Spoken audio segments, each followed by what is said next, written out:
Hello dear students, welcome to Maths Education. ইতিমধ্যে thumbnail চাই তোমালোকে সকলোৱে নিশ্চয়কৈ গম পাইছা আজিৰ ডিসকাশনৰ বিষয়বস্তুটো হৈছে ক্লাছ 10 ৰ কোঅৰ্ডিনেট জ্যামিতি। তোমালোকৰ যথেষ্ট সংখ্যক ছাত্ৰ-ছাত্ৰীয়ে এই চেপ্টাৰটো টান পাইছে বুলি কৈছা, কিন্তু এটা খুবেই সহজ চেপ্টাৰ। গতিকে আহাচোন এই চেপ্টাৰটোৰ পৰা কেনেকুৱা কোৱেশ্চন আহিব পাৰে আৰু ইয়াৰ সলভ কৰাৰ ওয়েটো কিমান ইজি এবাৰ চেক কৰি চাও। ইতিমধ্যে তোমালোকে স্ক্ৰিনত চাগে এটা কোৱেশ্চন নিশ্চয়কৈ ধৰিব পাৰিছা। সেই কোৱেশ্চনটোত কোৱা হৈছে সেকশন ফৰ্মুলা ৰিলেটেড এটা কোৱেশ্চন তোমালোকক দিয়া হৈছে। -1,6 এটা বিন্দু দিয়া আছে। এই বিন্দুৱে -3 আৰু 10 আৰু 6,-8 বিন্দু সংযোগী ৰেখাখণ্ডডালক কি অনুপাতত ভাগ কৰিব এই কোৱেশ্চনটো সোধা হৈছে। তোমালোকৰ বাবে 2025 মেট্ৰিক বৰ্ষত সেকশন ফৰ্মুলা ৰিলেটেড কোৱেশ্চন এটা অহা খুবেই চান্স আছে। গতিকে প্যাটাৰ্নটো ভালদৰে অবজাৰ্ভ কৰা। তোমালোকে এক্স্যাক্টলি কোৱেশ্চন বুলি কথাটো কৈ থাকা, আসলতে প্যাটাৰ্নটো যদি ভালদৰে ফলো কৰা যেনেকুৱা প্যাটাৰ্নৰ কোৱেশ্চনে নাহক কিয় তোমালোকে নিশ্চয় কৰিব পাৰিবা।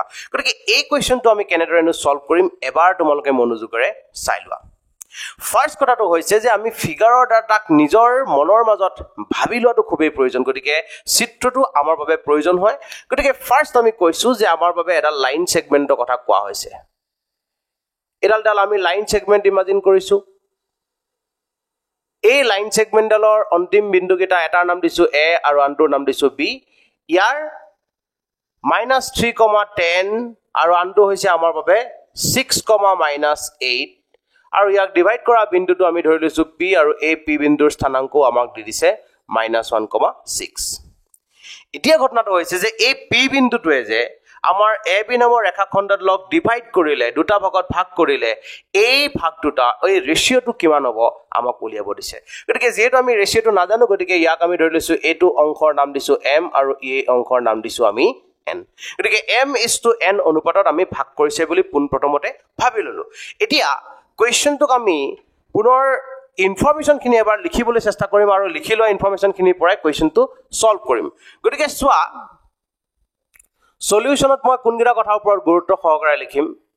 ধৰো যেহেতু আমাক কোনো বিন্দুৰ নাম দিয়া থকা নাই, গতিকে নামটো আমি নিজে নিজে ইউজ কৰিব ট্ৰাই কৰিম। ধৰো p of -1,6 বিন্দুৱে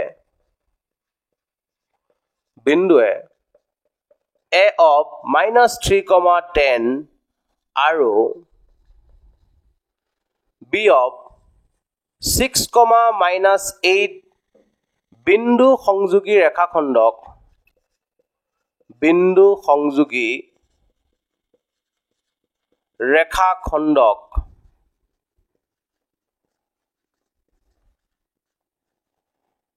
m:n অনুপাতত, এইটোৱে তোমালোকৰ কিতাপত k:1 বুলি লিখা আছে। মই এনেদৰে লিখি ভাল পাওঁ, তোমালোকে চোৱা এবাৰ। অনুপাতত ভাগ কৰিছে। Let p of -1,6 divide the line segment joining a of -3,10 and b of 6,-8 in the ratio m:n. এটা আমি প্ৰথম ইনফৰমেশন কোৱেশ্চনৰ পৰা চাই লিখি ললো। এতিয়া ঘটনাটো হৈছে এতিয়া বিভাজন সূত্ৰ মতে by using section formula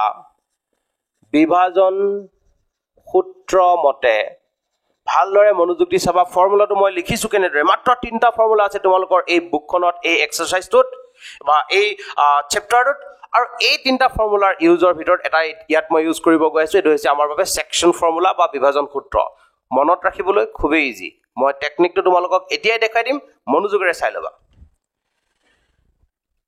বিভাজন সূত্ৰ মতে যিটো বিন্দুৱে ডিভাইড কৰিছে সেই বিন্দুটোৰ স্থানাংক, অৰ্থাৎ পি বিন্দুৰ, সদায় মনত ৰাখিবা যিটো বিন্দুৱে ডিভাইড কৰিছে সেই বিন্দুৰ স্থানাংক উলিয়াম আমি প্ৰথম।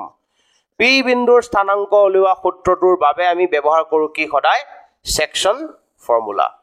এতিয়া মনোযোগেৰে চাবা সেকশন ফৰ্মুলাটো ইউজ কেনেকৈ কৰিছো মই। ফাৰ্স্ট এই ৰেশিওটো গুৰুত্ব দিয়া। এই ৰেশিওটো চোৱা, m প্ৰথমটো দেখিছা m into something কি লিখিছো মই এতিয়াও একো কোৱা নাই তোমালোকক, +n into divided by m plus n। ইয়াতো একেদৰে m into +n into divided by m plus n। এনেদৰে আমি লিখি লৈছো।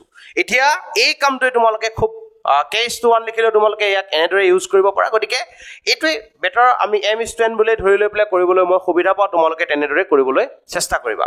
এতিয়া কামটো আমি কি কৰিব লাগিব পিছৰ পইণ্টটোৰ পৰা পিছৰটো আগত লিখিম আৰু আগৰটো পিছত লিখিম এটো যেটো x ৰ স্থানাংক বুজাই আছে x কম্পোনাংকটো গতিকে x ৰ ভ্যালুটো পিছৰটো আছে 6 আৰু আগৰটো আছে কিমান -10 একেদৰে y ৰ ভ্যালুটো যদি চাও তেতিয়ালে পিছত আছে আমাৰ বাবে -8 আৰু আগত আছে আমাৰ বাবে 10 এই টেকনিকটো ভালদৰে ফলো কৰা first m into plus n into লিখি পেলাই ডিভাইডেড বাই m plus n লিখি থৈ দিবা তাৰ পিছত ভ্যালু কিটা আনি পেলাই ইয়াৰ পৰা খুব সুন্দৰকৈ পাতি দিবা এতিয়া আমাৰ কামটো হৈছে p বিন্দুৰ স্থানাংক আমাক দি দিছে কিমান -1,6 ইকুৱেল টু ইয়াৰ পৰা যদি আমি চাও 6m - thrice n divided by m plus n আৰু ইফালৰ পৰা আহিব -8m plus 10n divided by m plus n এটো আমাক দিয়া আছে এখিনলৈকে ইনফৰমেশন আমি পাই গলো এতিয়া ঘটনাটো হৈছে এটেকে ভালদৰে চোৱা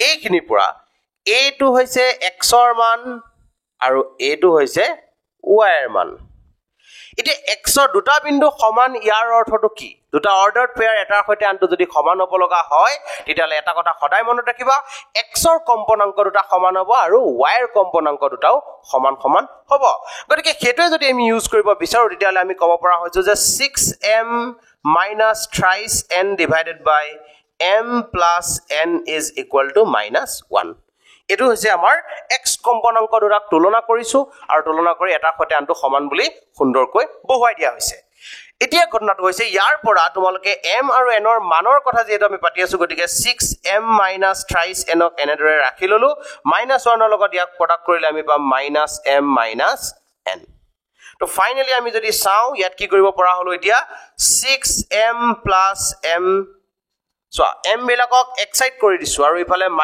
-n আগৰ পৰা আছে এই thrice n আগৰ ইফালে মাইনাস আছে কিফালে যাওতে কি হৈ যাব প্লাস হৈ গুছি যাব ফাইনালি আমি কি ক'ব পৰা হলো যে 7m is equal to twice n 7m ৰ লগত twice n সমান পালো অৰ্থাৎ আমি কি ক'ব পৰা হলো এখিনিৰ পৰা আমি ক'ব পৰা হলো যে m divided by n is equal to কিমান হ'ব 2 divided by 7 এখিনি চোৱা ভালদৰে m divided by a into ইফালে প্ৰডাক্ট হৈছিল ইফালে ডিভাইড কৰি লৈ আনলো m divided by n equal to 2 divided by 7 অৰ্থাৎ m is to n ৰেশিওটো আমি ইতিমধ্যে পাই গৈছো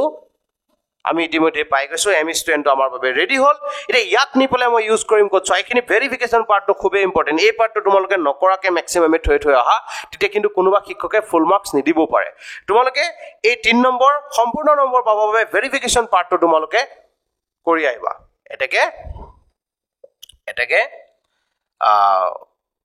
p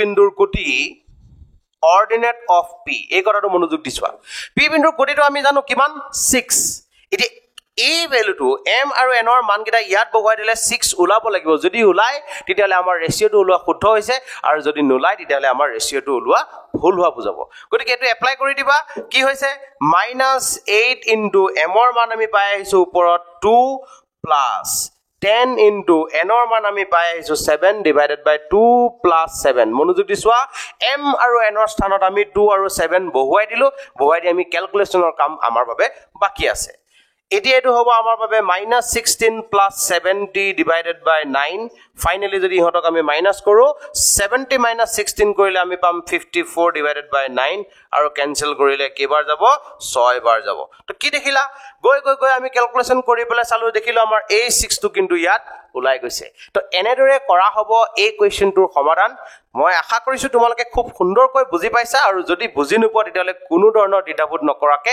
কমেন্টত জনাবা আমি পুনৰ এনে ধৰণৰ কোৱেশ্চন বিলাক ডিসকাস কৰিবলৈ চেষ্টা কৰিম